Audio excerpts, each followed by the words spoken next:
Hello students, આજે આપણે જોઈશું કે ફર્સ્ટ યુનિટ છે મેથ્સની અંદર. એમાં તમારે ફંક્શન આવે છે, તો ફંક્શન કોને કહેવાય, ફંક્શન કઈ રીતે ડિફાઇન થાય એ આપણે આજે જોઈશું, રાઈટ. તો ફંક્શન શું છે તો એની વિશે જોઈએ.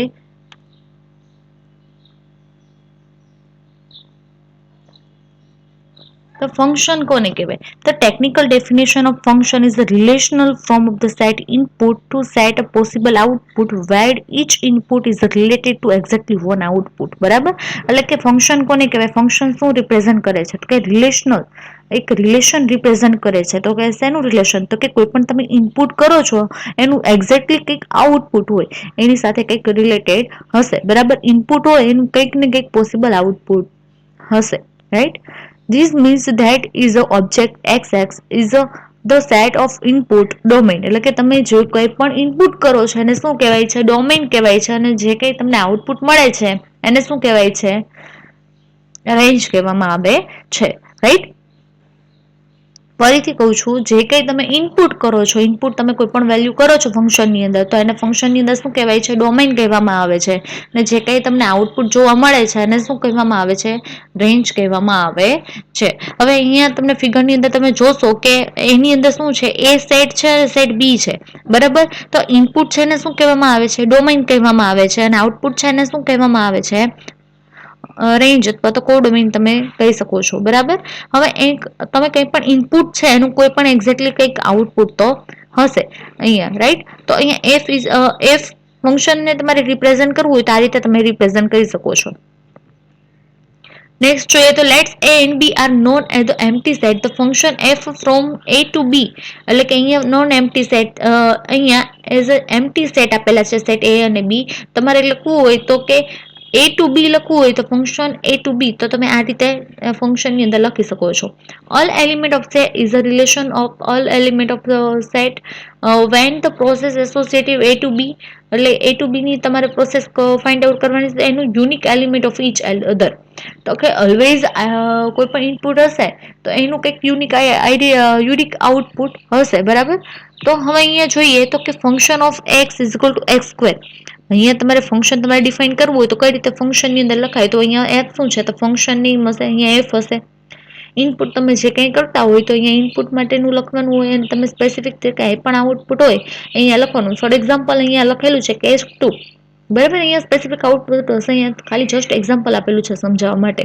તો અહીંયા F of x is equal square. બરાબર, તો આ એફ ઓફ એક્સ છે એ શેનું ઇક્વલ છે? એક્સ સ્ક્વેર ને ઇક્વલ છે એવું કહેવા માંગે છે. What goes into function is put inside the parenthesis after the name of the function. એટલે કે અહીંયા ફંક્શન નેમ હશે ને આફ્ટર ધ અહીંયા પેરેન્થેસિસ ની અંદર શું હશે કે અંદર તમે જે કંઈ ઇનપુટ કરેલું છે એ હશે. So f of x, so the function is called f and x is a ghost and usually the function does with the input square. અહીંયા શું લખ્યું છે? ઇનપુટ, અને એક્ઝેક્ટલી તમારે શું જોઈએ છે? X square. એટલે તમારું આઉટપુટ શું તમે ઈચ્છો છો, આઉટપુટ શું તમે ઈચ્છો છો એ તમારે અહીંયા લખવાનું હોય છે. જસ્ટ એક્ઝામ્પલ હતું એક્સ સ્ક્વેર વાળું. એની જગ્યાએ તમે કોઈ ફંક્શન નેમ આવશે, અહીંયા ઇનપુટ થતી હોય એ વેલ્યુ આવશે ને અહીંયા તમને આઉટપુટ જોવા મળશે. હવે આની અંદર જો તો કે એક્સ સ્ક્વેર, ધારો કે તમે એક્સની વેલ્યુ કોઈ પણ એક્સની વેલ્યુ ધારી લો. તો ફોર એક્ઝામ્પલ તરીકે 4 ધારો છો તો અહીંયા એક્સ સ્ક્વેરની વેલ્યુ શું આવશે? એક્સ સ્ક્વેર એટલે કે 4 નો સ્ક્વેર કેટલો આવશે? 16 આવશે. તો ઇનપુટ શું હતું? 4 હતું. ત્યારે તમને આઉટપુટ શું જોવા મળે છે? 16 જોવા મળે. તો F of 4 is equal to કેટલા આવશે? 16, રાઈટ. હવે આવે છે ડોમેન. ડોમેન કોને કહેવાય? તો ડેફિનેશન શું છે ડોમેનની? તો domain of a function is the complete set of the possible value of the independent variable. એટલે કે ઇન્ડિપેન્ડન્ટ વેરિયેબલ જે ડોમેન છે એના વેરિયેબલ કેવા હશે? ઇન્ડિપેન્ડન્ટ હશે. એટલે કે ડોમેનની વેલ્યુ કોઈના ઉપર ડિપેન્ડન્ટ હશે નહીં. એ વેલ્યુ કેવી હશે? ઇન્ડિપેન્ડન્ટ હશે, રાઈટ. પછી હવે શું કહેવા માંગે છે કે જે ઇનપુટ હોય છે, તમે જે કંઈ ઇનપુટ નાખો છે એ કે ઇનપુટ એટલે શું થયું? ડોમેન થયું. When finding the domain, remember the denominated એટલે કે bottom of a fraction can not be 0. એટલે કે એનું જે ડોમેન છે એની એ 0 થી ડેનોમિનેટેડ થશે નહીં, રાઈટ. તો સેકન્ડ કીધું છે number under a square root sign must be positive. In the section, કે જ્યારે સ્ક્વેર રૂટનો યુઝ થતો હોય ત્યારે ઓલવેઝ એની સાઇન કેવી હશે? પોઝિટિવ સાઇન હશે, એટલે કે માઇનસ હશે નહીં. હવે રેન્જ કોને કહેવાય? એની ડેફિનેશન શું છે? તો range of function is a complete set of all positive result value of dependent variable after the have sub situation of the domain. ડોમેનની અંદર શું હશે? તો ડોમેનની અંદર શું છે? ઇનપુટ છે. જ્યારે રેન્જ કોને કહેવાય? જે આઉટપુટ હોય, બરાબર, જે કઈ આઉટપુટ જનરેટ થતું હોય એ શેની અંદર હશે? રેન્જની અંદર હશે. એને શું કહેવાય? રેન્જ કહેવાય. બરાબર. રેન્જ એ શું છે? ડિપેન્ડન્ટ વેરિયેબલ છે. કેમ ડિપેન્ડન્ટ વેરિયેબલ કીધેલો છે? કેમ કે રેન્જ છે એ ડોમેન ઉપર આધાર રાખે છે, બરાબર, ડિપેન્ડન્ટ છે ડોમેન ઉપર, એટલા માટે એને શું કીધું છે? Range is a dependent variable substituted the domain. પહેલા જ કીધું રેન્જ છે ડોમેન ઉપર ડિપેન્ડન્ટ છે અહીંયા માટે, એટલા માટે અહીંયા ડિપેન્ડન્ટ વેરિયેબલ્સ એવું વર્ડ યુઝ કરેલો છે. અથવા તમે કહી શકો તો set of all images of element that is A is known as a domain B is known as a range of F denoted by RF. બરાબર, આ રેન્જ ઓફ F લખેલું છે, તો આ રેન્જ ઓફ F એટલે કે ફંક્શનની જે રેન્જ છે, બરાબર, ફંક્શનની રેન્જ છે એટલા માટે એને RF તરીકે લખેલું છે, રાઈટ. તો ડોમેન કોને કહેવાય? તો જે ઇનપુટ છે, ઇનપુટ છે એને શું કહેવાય? ડોમેન કહેવાય. એ જે ડોમેન છે કેવું છે? ઇન્ડિપેન્ડન્ટ વેરિયેબલ છે. ડોમેન કોઈના પર ડિપેન્ડન્ટ નથી, એટલા માટે ઇન્ડિપેન્ડન્ટ વર્ડ યુઝ કર્યો છે. જ્યારે રેન્જ કેવું છે? ડિપેન્ડન્ટ છે. હવે વન ટુ વન ફંક્શન હવે આવે છે ટાઈપ્સ ઓફ ફંક્શન. એની અંદર એક ટાઈપ છે one to one function. One to one function કોને કહેવાય?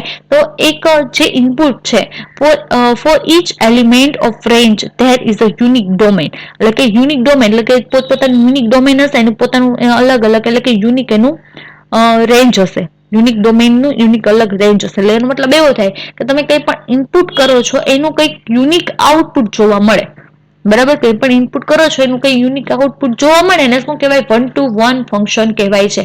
અહીંયા જો તો 1 2 3 ફિગરની અંદર જો તો તમને જોવા મળશે અહીંયા 1 2 અને 3 4 ડોમેન આપેલા છે, એટલે કે ઇનપુટ જોવા મળે છે. તો એનું સ્પેસિફિક યુનિકલી કંઈક આઉટપુટ જોવા મળે. એક પણ રિપીટ થતું હોય એવું જોવા મળશે નહીં, એટલે કે 1 to 1 એનું રિલેશન હશે. તો function is said to be 1 to 1 function if for each element of set A has one and only one image set B. એટલે કે અહીંયા જે ઇનપુટ થતું હોય, બરાબર, ડોમેનની અંદર જે કઈ એલિમેન્ટ આપેલા છે એ યુનિક હશે, બરાબર. એ કંઈક ને કંઈક ઓનલી વન એની કંઈક એક ઇમેજ રિપ્રેઝન્ટ કરતું હોય એને શું કહેવાય? વન ટુ વન ઇમેજીસ કહેવાય. And each set of B અને પ્રી ઇમેજીસ, રેન્જની પ્રી ઇમેજીસ કયો તો કયું થયું? સેટ એ થયું, એટલે કે one element map to another one element, એટલે કે વન એલિમેન્ટ ઈ ઓલવેઝ વન એલિમેન્ટ સાથે જ મેપ થતો જોવા મળશે.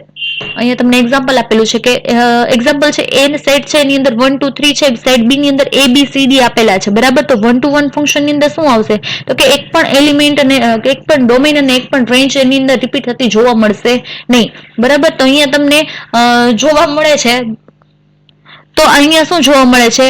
તો કે અહીંયા તમને એક પણ વેલ્યુ રિપીટ થાય છે. અહીંયા જો એની ડોમેન કયું છે? 1 2 અને 3 છે, આમાં 1 રિપીટ થયેલો જોવા મળે છે? નથી જોવા મળતો. આ જે ફર્સ્ટ છે ઓપ્શન આપેલો છે એની અંદર જો તો કે સી તમને રિપીટ થતો જોવા મળે છે અને 2 પણ રિપીટ થતો જોવા મળે છે. તો કે એનું ડોમેન એટલે કે ઇનપુટ અને આઉટપુટ બંનેનું કેવું છે? એનું સેમ જોવા મળે છે આની અંદર. તો આ તમારું 1 to 1 ફંક્શન ગણાશે નહીં. સેકન્ડ છે એની અંદર કોઈ પણ એલિમેન્ટ તમને રિપીટ થતો જોવા નથી મળતો, એટલા માટે આ 1 to 1 ફંક્શન ગણાશે. જે થર્ડ તમને કીધું છે એની અંદર 1 રિપીટ થાય છે, તો આની અંદર રિપીટ થાય છે એટલા માટે 1 to 1 ફંક્શન ગણાશે નહીં, કેમ કે એની રેન્જ અને ડોમેન એ યુનિક નથી, બરાબર. એટલે સેકન્ડ ઓપ્શન કેવો છે? એ ટ્રુ છે, એટલે કે આ 1 to 1 ફંક્શન ગણાશે. હવે આવે છે on two function. On two function ની અંદર શું હશે? તો ઓન ટુ ફંક્શન ની એવું યુનિકલી આઈડેન્ટિફાઈ થયેલું જોવા મળશે નહીં. હવે જો અહીંયા તમે ફિગરની અંદર જોશો તો આની અંદર તમને ડોમેન આપેલા છે, ડોમેનની અલગ 4 રેન્જ આપેલી છે, પણ એની જે આઉટપુટ મળતું હોય તો ઘણી વખત સેમ જોવા મળશે. હવે XY છે એની રેન્જ તમને અહીંયા કેટલી જોવા મળે છે? 1 જોવા મળે છે. ઇનપુટ XY થાય છે તો એનું આઉટપુટ શું મળે છે? અહીંયા 1 જોવા મળે છે. Z માટે 2, W માટે 3, રાઈટ. તો એવી જ રીતે અહીંયા પણ જોવા મળે છે. XY માટે 1, Z માટે 2 અને W માટે 3 છે. એવી રીતે હવે અહીંયા સર્જેક્ટિવ કોને કહેવાય અને નોન સબ્જેક્ટિવ કોને કહેવાય? તો અહીંયા જો તમને રેન્જ તમને જે કંઈ જોવા મળે છે એ કેવી હોય છે? તો એક્સ વાય ઝેડ અને ડબલ્યુ હોય છે. જ્યારે નોટ સબ્જેક્ટિવની વેલ્યુ કેટલી મળે છે? એક્સ વાય ઝેડ અને ડબલ્યુ હોય તો નોટ સબ્જેક્ટિવની અંદર એ વેલ્યુ અહીંયા બાકી રહેલી જોવા મળે છે. અહીંયા જોવું તો બરાબર, આમાં બધી રેન્જ કવર થતી નથી. ઓલરાઈટ, હવે આપણે જોશું કે ઓન ટુ ફંક્શન છે એનું એક્ઝામ્પલ જોઈએ તો let's A is equal to, હવે એક્ઝામ્પલ ની અંદર તમે જોવો તો એ સેટ છે એની અંદર કેટલા આપેલા છે? 1 5 8 અને 9 આપેલા છે. બી ની અંદર શું આપેલું છે? 2 4 આપેલું છે. એન્ડ એફ ની અંદર શું આવે? 1 2 5 4 8 2 9 અને 4. બરાબર, આ ચાર આપેલા છે સેટ. એની અંદર તમે જો તો એકના એક રેન્જ અને ડોમેન છે, એટલે કે ઇનપુટ અને જે તમને આઉટપુટ મળે છે ઘણી વખત રિપીટ થતું જોવા મળે છે. તે જે ફંક્શન આપેલું છે એની અંદર ફર્સ્ટ સેટ છે એની અંદર શું આપેલું છે? 1 2. તો કે 2 જે છે અહીંયા તમને રિપીટ થયેલું જોવા મળે છે. આઉટપુટ બંનેમાં રિપીટ થાય છે. પછી એનું અહીંયા 4 આપેલા છે, 4 પણ રિપીટ થયેલું જોવા મળે છે. તો આને શું કહેવાય? ઓન ટુ ફંક્શન કહેવાય. જો 1 to 1 ની અંદર શું આવે? 1 ઇનપુટ હોય અને એની ઇમેજ પણ 1 જ હોય. બરાબર, એટલે કે યુનિક હશે. અને જ્યારે ઓન ટુ ફંક્શન ની અંદર રિપીટ એની રેન્જ જે છે એ રિપીટ થાય તો બી ચાલે. Then prove if a onto function, ત્યારે તમે પ્રૂવ કરી શકો આ ઓન ટુ ફંક્શન છે. કઈ રીતે તે જોઈએ. સેટ એ છે એની અંદર વેલ્યુ તમને આપેલી છે 1 5 8 અને 9. બી છે એની અંદર 2 અને 4 આપેલા છે. તો અહીંયા તમને આઉટપુટ તમને જોવા મળશે. તો all the element on B as a domain, એટલે કે અહીંયા સેટ આપેલા છે બી સેટ છે એની અંદર શું આવે છે? Domain. On A or we can say element 1 and 8, એટલે કે 1 અને 8 છે અને 5 and 9 હેઝ સેમ રેન્જ. અને રેન્જ કેવી છે? સેમ કીધી છે. કોની કોની? તો કે 1 અને 8 ની. 1 અને 8 એટલે કે 1 અને આ 8 જે ડોમેન છે. આ ફર્સ્ટ હશે શું હશે? તમને ડોમેન જોવા મળે છે. અને સેકન્ડ હશે શું જોવા મળે છે? એ રેન્જ આપેલી હશે. રાઈટ, તો કે આની અંદર તમને જો આની અંદર તમે જુઓ તો આની અંદર તમને રેન્જ સેમ જોવા મળે છે. એટલે કે 1 અને 8 ની રેન્જ કેવી જોવા મળે છે? સેમ જોવા મળે છે.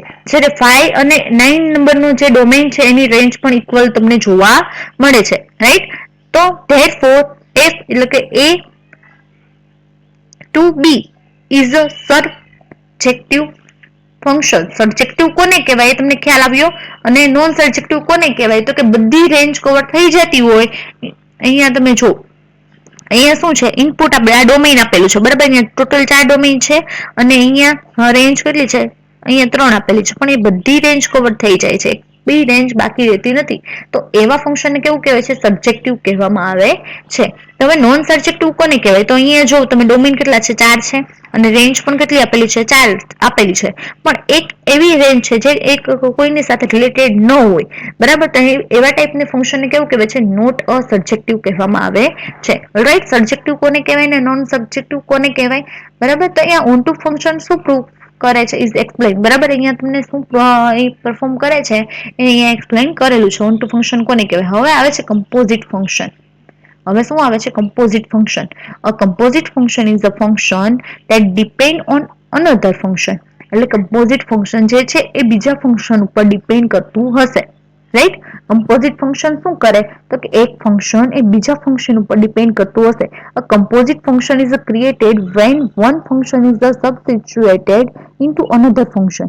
એટલે કે કમ્પોઝિટ ફંક્શન ઇઝ ક્રિએટેડ, જ્યારે ક્રિએટ થાય એટલે કે one function is substituted into another function, એટલે કે અનધર ફંક્શન ઉપર સિચ્યુએટેડ હશે. રાઈટ, ફરીથી જોઈએ કે કમ્પોઝિટ ફંક્શન બીજા ફંક્શન ઉપર ડિપેન્ડ કરતું હશે. અને જ્યારે તમે કમ્પોઝિટ ફંક્શન ક્રિએટ કરો છો એ સબસ્ટિટ્યુએટેડ છે અનધર ફંક્શન ઉપર. For example, f of g of x is the composite composition that is formed when g of x is substituted for an x f of x. એટલે અહીંયા જુઓ તમે આ f of g of x છે એટલે કે function જે આ છે એ કોના ઉપર ડિપેન્ડ કરે છે? g of x ઉપર.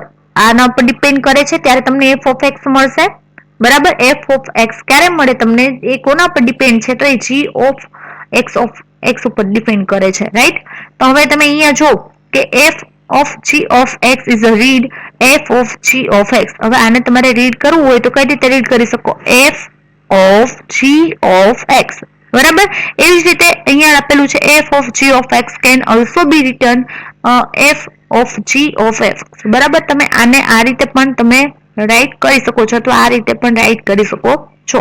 આને તમે f of g of x તમે રીડ કરી શકો છો, રાઈટ. તમારે આની જગ્યાએ તમારે અહીંયા જે લખેલું છે એની જગ્યાએ તમે આ રીતે લખવું હોય તો પણ એનો મતલબ એવો જ થાય, f of g of x, right. In the composite function f of g of x, the domain of f become a g of x. એટલે કે આ શું છે, તમારું ડોમેઇન છે, the domain of f of g of x. બરાબર. હવે આપણે જોઈએ અહીંયા f of g of x ની વાત કરી, એવી જ રીતે તમારે અહીંયા g of f of x તમારે ફાઇન્ડ આઉટ કરવું હોય તો પણ એ રીતે તમે ફાઇન્ડ આઉટ કરી શકો છો, રાઈટ. હવે હવે આપણે એક એક્ઝામ્પલ જોવાનું છે. એની અંદર તમને f of x ની વેલ્યુ આપેલી છે 3x plus 2 and g of x ની વેલ્યુ આપેલી છે x plus 5. તો ફાઇન્ડ આઉટ શું કરવાનું છે, g of f અને f of g આ બંને વેલ્યુ તમારે ફાઇન્ડ આઉટ કરવાની છે. તો આપણે પહેલા ફર્સ્ટ આપણે જોશું g of x find out કરવું હોય તો કઈ રીતે કરી શકો. તો એની વેલ્યુ શું આપેલી છે, તો g of એટલે કે f એમ નામ રાખશું, પછી g of x ની વેલ્યુ તમે મૂકી દો. અને g of x ની વેલ્યુ શું છે, x plus 5 છે.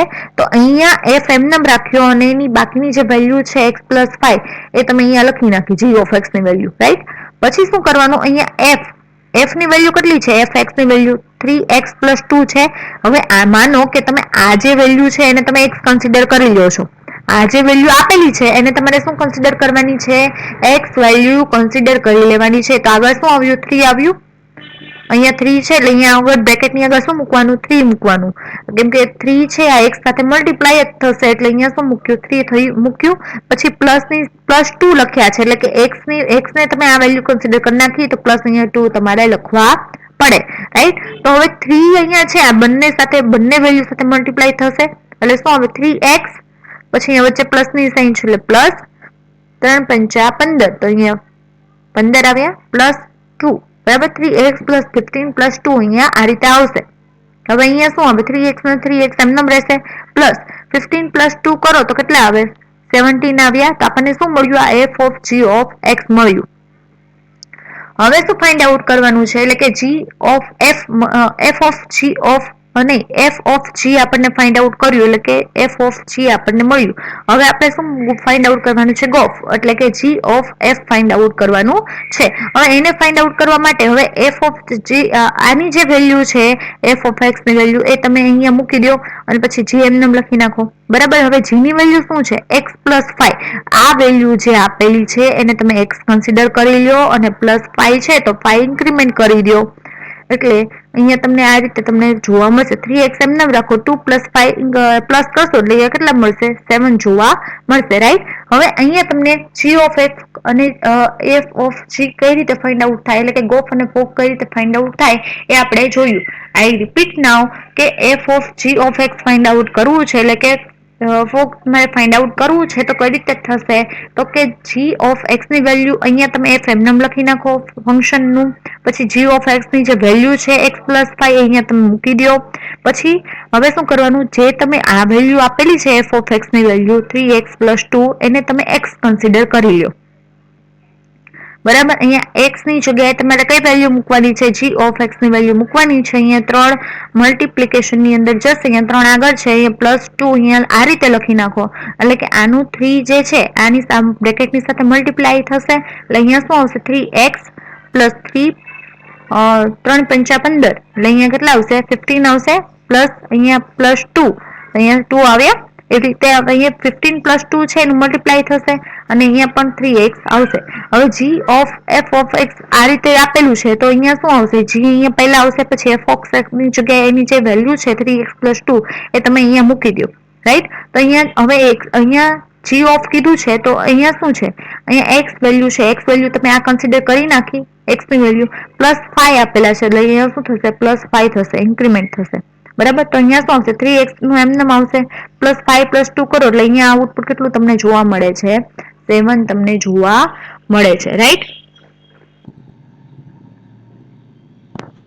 હવે સેકન્ડ એક્ઝામ્પલ આપેલું છે કે given f of x is equal to x square plus 6 and g of x is equal to 2x minus 1. તો ફાઇન્ડ શું કરવાનું છે? f of g find out કરવાનું છે અને નેક્સ્ટ શું ફાઇન્ડ આઉટ કરવાનું કીધું છે કે g of f. બરાબર, એટલે કે ગોફ અને ફોક ફાઇન્ડ આઉટ કરવાનું કીધું છે. તો કઈ રીતે ફાઇન્ડ આઉટ થશે એ જોઈએ.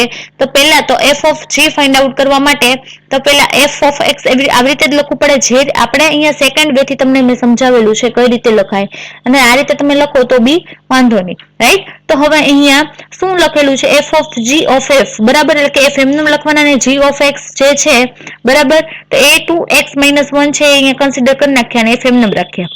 હવે અહીંયા શું કહે છે? x સ્ક્વેર કીધું છે, પ્લસ 6 કીધું છે. તો આની અંદર આને x કન્સિડર કરી એનો સ્ક્વેર કરી નાખવાનો. આ જે વેલ્યુ છે ને x કન્સિડર કરી લો અને અહીંયા સ્ક્વેર કરો. પછી પ્લસ શું લખ્યું છે? 6 લખ્યું છે. હવે આ 2x minus 1 એનો સ્ક્વેર કીધો છે. તો અહીંયા શું આવે? x સ્ક્વેર કન્સિડર કરો તો શું આવે? આનો square minus 2ab plus b square. આ રીતે આવશે એનું. તો અહીંયા શું આવશે? 2x નો સ્ક્વેર કીધો છે તો અહીંયા શું આવે? 4x સ્ક્વેર આવશે. પછી minus 4x plus 1, 4x plus 1 આવ્યું. અને પછી 1 નો સ્ક્વેર કરો તો અહીંયા શું આવે? 1 ના 1 જ રહેશે. ઓલરાઈટ. પછી અહીંયા પ્લસ 6 છે તો એમને લખી નાખો. તો 4x square minus 4x plus 1 plus 6 એટલે અહીંયા કેટલા આવ્યા? 7. અગેન આઈ રિપીટ, અહીંયા તમારે f of g of x find out કરવાનું છે. તો પહેલા f એમને રહેવા દો, પછી g of x ની જગ્યાએ શું મૂકી દો? 2x માઇનસ એની જે વેલ્યુ છે એ તમે અહીંયા લખી નાખો છો. હવે તમારે f of x જે છે એની વેલ્યુ જોવાની છે. તો અહીંયા શું લખ્યું છે? x સ્ક્વેર, એટલે કે તમને જે આ વેલ્યુ છે એને x કન્સિડર કરી લો અને એનો સ્ક્વેર કરી નાખો, રાઈટ. પછી પ્લસ શું કરવાનું કીધું છે? 6 કીધું છે તો અહીંયા 6 લખી નાખો. હવે 2x minus 1 છે એનો આખાનો સ્ક્વેર કીધો છે તો અહીંયા શું આવે? તો કે a minus b આખાનો સ્ક્વેર એટલે a square minus 2ab plus b square. પછી અહીંયા શું આવે? અહીંયા પ્લસ 6 છે એમને રહેવા દો તો અહીંયા શું આવશે? 4x square minus 4x 1. પછી અહીંયા શું આવશે? 1 નો સ્ક્વેર એટલે અહીંયા શું આવે? 1 આવશે. પછી પ્લસ 6 છે એમને રહેવા દો એટલે 4x square minus 4x plus 7, right. હવે આવે છે g of f find out કરવાનું છે. તે કઈ રીતે ફાઇન્ડ આઉટ થશે? તો અહીંયા પહેલા શું છે? g છે. પછી અહીંયા f of x ની વેલ્યુ મૂકી દો. f of x ની વેલ્યુ શું છે? x સ્ક્વેર પ્લસ 6 છે તો એ તમે અહીંયા કન્સિડર કરી નાખ્યા. હવે તમારે 2x આપેલા છે તો x ની જગ્યાએ તમે આની વેલ્યુ કન્સિડર કરી લો. તો અહીંયા જો 2x છે તો 2 અહીંયા મૂક્યા. હવે આને x કન્સિડર કરી લો આખાને. તો અહીંયા 2 વેલ્યુ અહીંયા x ની વેલ્યુ સાથે શું થશે? મલ્ટીપ્લાય થશે. અને -1 અહીંયા જે છે એ એમને રાખ્યા, બરાબર. તો 2x સ્ક્વેર છે પછી પ્લસ, એટલે કે આની સાથે મલ્ટીપ્લાય કરો તો 2x સ્ક્વેર આવ્યા. પછી આની સાથે મલ્ટીપ્લાય કરશો 2 મલ્ટીપ્લાય 6 એટલે કેટલા આવશે? 12 આવશે. અહીંયા પ્લસ ની સાઇન છે એટલે પ્લસ ની સાઇન આવી અને -1 એમ રહેશે, બરાબર. તો આપણને અહીંયા 12 માંથી -1 થઈ એટલે કેટલા આન્સર આવે? 11 આવે, રાઈટ. આઈ રિપીટ નાઉ. તો કે g of f of x છે એટલે કે g એમને રહેવા દો. f of x ની વેલ્યુ તમે f ની અહીંયા જે કન્સિડર કરી છે x સ્ક્વેર પ્લસ 6 એ તમે અહીંયા એમને રહેવા દો. અને પછી આ જે વેલ્યુ છે એની g ની વેલ્યુ મૂકો તો g ની વેલ્યુ 2x, x ની જગ્યાએ આની વેલ્યુ કન્સિડર કરી નાખો તો અહીંયા શું આવે? 2x. હવે -1 આવ્યું, બરાબર. તો અહીંયા શું આવે? 2x સ્ક્વેર પ્લસ એટલે કે 6 મલ્ટીપ્લાય 2 કરો એટલે કેટલા આવ્યા? 12 આવ્યા. હવે -1 કરો એટલે કેટલું આવે? 12 - 1 એટલે કેટલા આવે? 11 આવે. એટલે એનો આઉટપુટ કેટલું મળે? 2x square plus 11, right. અહીંયા તમારું ફંક્શન કમ્પ્લીટ થાય છે. હવે આ યુનિટની અંદર માત્ર એક કમ્પોઝિશન ફંક્શન એક સિલેબસની અંદર છે. આપણે નેક્સ્ટ લેક્ચરની અંદર જોઈશું.